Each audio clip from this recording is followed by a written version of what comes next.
एक नया भारत खड़ा होके रहेगा, इसका प्रतीक आज का कार्यक्रम बन गया है। जोश की बातों में थोड़ी सी होश की बात करने का काम मुझे ही दिया जाता है। अयोध्या उस पुरी का नाम है जिसमें कोई द्वंद्व नहीं, जिसमें कोई कलह नहीं, जिसमें कोई दुविधा नहीं। आज रामलला वापस फिर से आए हैं 500 साल के बाद। प्रधानमंत्री जी ने तब किया, अब हमको भी तब करना है।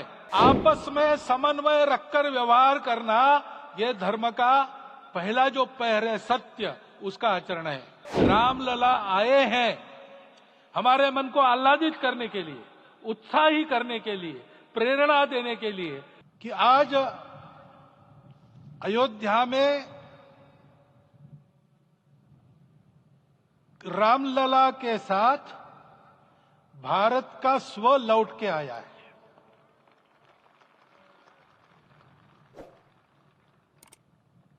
और संपूर्ण विश्व को त्रासदी से राहत देने वाला एक नया भारत खड़ा होके रहेगा, इसका प्रतीक आज का कार्यक्रम बन गया है। ऐसे समय में आपके उत्साह का, आपके आनंद का वर्णन कोई नहीं कर सकता। हम यहां पर अनुभव कर रहे, पूर्ण देश में यही वातावरण है। छोटे छोटे मंदिर के सामने दूरदर्शन पर इस कार्यक्रम को सुनने वाले हमारे समाज के करोड़ों बंधु, वहां पहुंच न पाए ऐसे घर घर के हमारे नागरिक सज्जन, माता भगिनी, सब भाव विभोर है, सब में आनंद है, सब में उत्साह है। और ऐसे समय में जोश की बातों में थोड़ी सी होश की बात करने का काम मुझे ही दिया जाता है। आज हमने सुना कि इस प्राण प्रतिष्ठा महोत्सव में पधारने के पूर्व प्रधानमंत्री जी ने कठोर व्रत रखा। जितना कठोर व्रत रखने को कहा था, उससे कई गुना अधिक कठोर व्रताचरण उन्होंने किया। मेरे पुराना उनसे परिचय है, मैं जानता हूं वो तपस्वी है ही, परंतु वो अकेले तप कर रहे हैं, हम क्या करेंगे। अयोध्या में रामलला आए, अयोध्या से बाहर क्यों गए थे? रामायण में क्यों गए थे बाहर? तो अयोध्या में कलह हुआ। अयोध्या उस पुरी का नाम है जिसमें कोई द्वंद्व नहीं, जिसमें कोई कलह नहीं, जिसमें कोई दुविधा नहीं। वो हुआ 14 वर्ष वनवास में गए। वो सब ठीक होने के बाद दुनिया के कलह को मिटा के वापिस आए। आज रामलला वापस फिर से आए हैं 500 साल के बाद। जिनके त्याग, तपस्या, प्रयासों से ये सोने का दिन आज हम देख रहे, सुवर्ण दिवस देख रहे, उनका स्मरण प्राण प्रतिष्ठा के संकल्प में हम लोगों ने कहा, आपने सुना होगा, स्मरण किया। उनकी तपस्या को, उनके त्याग को, उनके परिश्रम को शत बार, सहस्त्र बार, कोटि बार नमन है।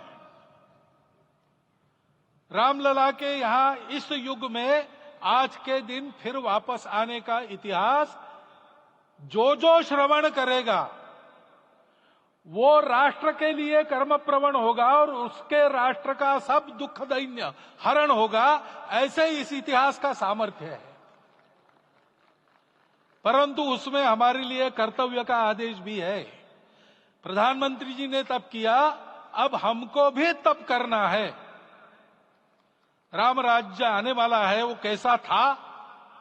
दैहिक दैविक भौतिक तापा, राम राज नहीं कहु व्यापा।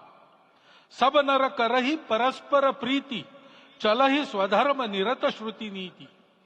सब निर्दंभ धर्म रत पुनि, नर अरु नारी चतुर सब गुनी।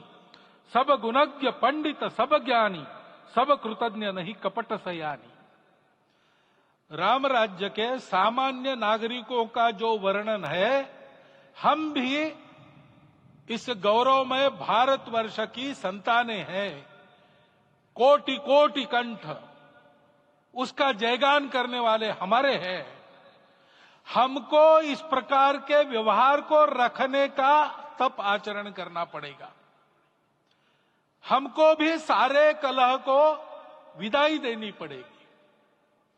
छोटे छोटे परस्पर मत रहते हैं, छोटे छोटे विवाद रहते हैं, उसको लेकर लड़ाई करने की आदत छोड़ देनी पड़ेगी। आखिर है क्या? ये बात बताई वो सामान्य नागरिक कैसे थे? निर्दंभ, प्रामाणिकता से आचरण करने वाले, केवल बातें करने वाले नहीं और बातें करके उसका अहंकार पालने वाले नहीं थे। काम करते थे, आचरण करते थे और अहंकार नहीं था। ऐसे वो थे और धर्मरत थे। यानी क्या थे? इस पर कठिन भाषा में प्रवचन बहुत लंबा हो सकता है, लेकिन थोड़े में धर्म के जो 4 मूल्य जिनकी चौखट पर धर्म है, ऐसा श्रीमद् भागवत में बताया है, सत्य, करुणा, शुचिता, तपस, उसका आज हमारे लिए युगानुकूल आचरण क्या है? तो सत्य कहता है कि सब घटों में राम है, ब्रह्म सत्य है, वही सर्वत्र है। तो हमको ये जानकर आपस में समन्वय से चलना होगा, क्योंकि हम चलते हैं, सबके लिए चलते हैं, सब हमारे हैं, इसलिए हम चल पाते हैं। और इसलिए आपस में समन्वय रखकर व्यवहार करना, यह धर्म का पहला जो पैर है, सत्य, उसका आचरण है। करुणा दूसरा कदम है, उसका आचरण है सेवा और परोपकार। सरकार की कई योजनाएं गरीबों को राहत दे रही, सब हो रहा है, लेकिन हमारा भी कर्तव्य है, ये सब समाज बांधव हमारे अपने बंधु है। तो जहां हमको दुख दिखता है, पीड़ा दिखती है, वहां हम दौड़ जाए, सेवा करें, दोनों हाथों से कमाएं, अपने लिए न्यूनतम आवश्यक रखकर बाकी सारा वापस दे, सेवा और परोपकार के माध्यम से। यह करुणा का अर्थ आज है। शुचिता पर चलना है, यानी पवित्रता होनी चाहिए। पवित्रता के लिए संयम चाहिए,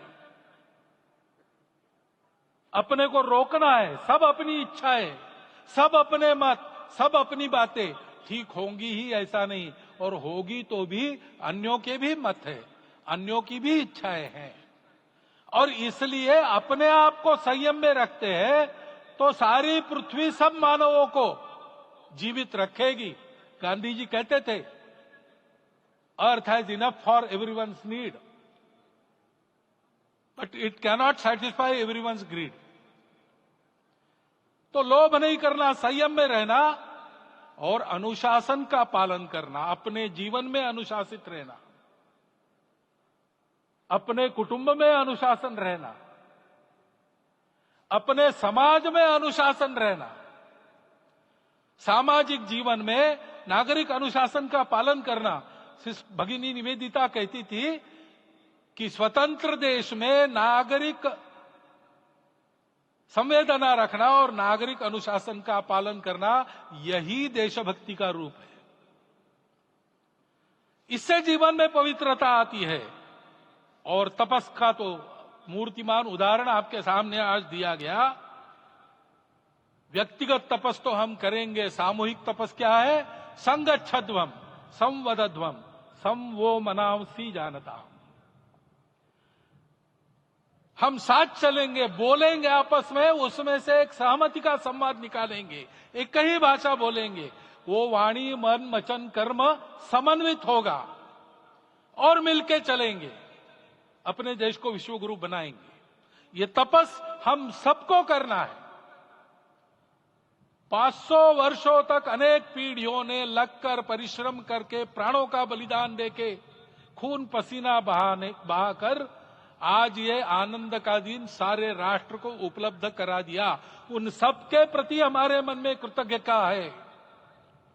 मैं यहां बैठता हूं तो मेरे मन में विचार आता है कि मुझे बिठाया, मैंने क्या किया? वो तो जो उन्होंने किया उसका प्रतिनिधि भी मुझे बनाया गया है। उस प्रतिनिधि के नाते मैं ये अवदान स्वीकार करता हूं और उन्हीं को अर्पण करता हूं। परंतु उनका ये व्रत हमको आगे लेके जाना है। जिस धर्म स्थापना विश्व में करने के लिए राम का अवतार हुआ था, उस धर्म स्थापना को अनुकूल स्थिति अपने आचरण में, अपने देश में उत्पन्न करना, यह अपना कर्तव्य बनता है।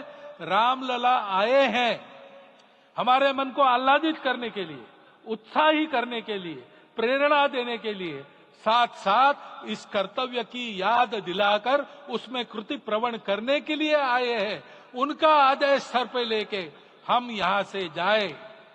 सब लोग तो यहां आ नहीं सके, लेकिन वो सुन रहे, देख रहे। अभी इसी क्षण से इस व्रत का पालन हम करेंगे तो मंदिर निर्माण पूरे होते होते विश्व गुरु भारत का निर्माण भी पूरा हो जाएगा। इतनी क्षमता हम सबकी है।